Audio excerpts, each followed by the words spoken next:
என்ன 18 பட்டி வந்தாச்சாப்பா? அப்புறம் பரமசம் வரல, ராமசாமி வரல, 5 பேர் விட்டு போச்சு, 4 பேர் விட்டு போச்சுங்கிற பேச்சே இருக்கப்படாது.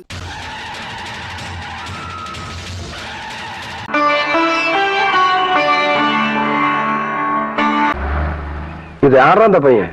தெரியலங்க. பெரிய புட்டி தான் கொண்டாந்து இறக்கிருக்கு. நான் நினைக்கிறேன். நீ ஒண்ணு நினைக்க வேணாம், கேட் போடலாமா? அதான் நினைச்சேன். அவங்க உட்காந்துட்டு சொல்லுவாங்க, நாங்க மட்டும் நட்டமான கேட்டுட்டு இருக்கணுமோ? நான் காலத்துக்கு போட சொல்லியா பண்ண சொல்றான்ல, நாக்காளி எடுத்து போடுங்கடா. பிக்கல மேல இல்ல பார்த்தா ரோட்ல போனா இடுப்பு பிடிச்சு கிள்ளியோ.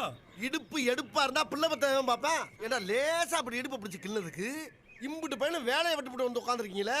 ஏன்டா நீங்க எல்லாம் விருந்தாளிக்கு போறீங்களா? இந்த பஞ்சாயத்துக்கு தீர்ப்பு சொல்ல வேண்டிய நேரம் வந்துருச்சு.